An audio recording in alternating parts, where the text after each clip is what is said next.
চট্টগ্রাম নগরীর ফিশারিঘাট এলাকায় খালে গোসল করতে নেমে দুই শিশু নিখোঁজ হওয়ার দীর্ঘ সময় পর একজনের মরদেহ উদ্ধার করেছে ফায়ার সার্ভিস।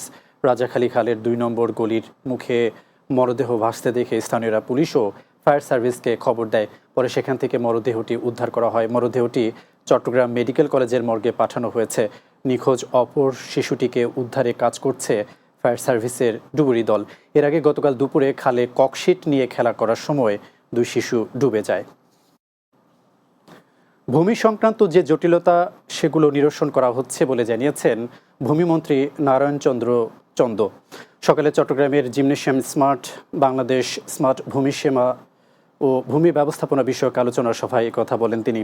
এ সময় ভূমিমন্ত্রী বলেন, ফসলি জমি ও কৃষি জমির শ্রেণী পরিবর্তন কঠোরভাবে রোধ করতে হবে। যেভাবে কৃষি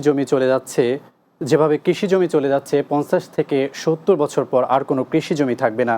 তাই সজাগ হতে হবে, কোনোভাবেই যাতে মাটি ভরাট করে কৃষি ও ফসলি জমি নষ্ট করা না হয়। আসন্ন পবিত্র ঈদুল আজহা উপলক্ষে শিল্প কারখানার শ্রমিকদের বেতন বোনাস সহ অন্যান্য সুবিধা যথাসময়ে পাইয়ে দেওয়ার লক্ষ্যে কাজ করছে পুলিশ।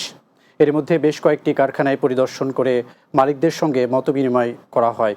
চাঁদগাঁও থানাধীন কালুরঘাট এলাকায় আয়োজিত এক সংবাদ সম্মেলনে এসব কথা জানান চট্টগ্রাম শিল্পাঞ্চল পুলিশের পুলিশ সুপার মোহাম্মদ সুলাইমান। এ সময় অতিরিক্ত পুলিশ সুপার নাদিরা নূর ও সহকারী পুলিশ সুপার মোহাম্মদ জসিমউদ্দিন সহ অন্যরা উপস্থিত ছিলেন। রাতের বাংলায় আরও একটি বিরতি, ফিরছি কিছুক্ষণ পর।